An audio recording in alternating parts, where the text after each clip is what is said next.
was tempted by the devil.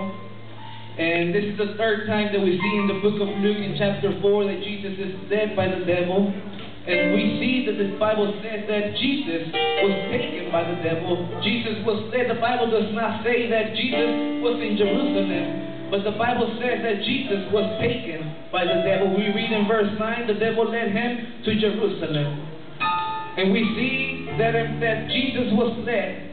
We need to understand that if Jesus being God, that if Jesus being the Messiah was led by the enemy to be tempted, we that are humans are not the exception to be tempted by the devil. The devil is going to lead us into darkness sometimes so we can be tempted in the darkness. When we're in the middle of the struggles, that's where the enemy is going to tempt us in all the ways. We need to understand that. Amen?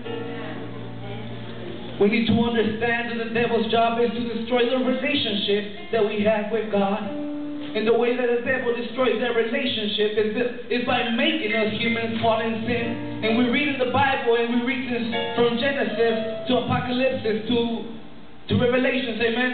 And we read and we see that the number one thing that separates humans from God is sin, since the beginning, amen? And we see that there's a way that the devil tries to separate us from God. The enemy is looking for a way to make us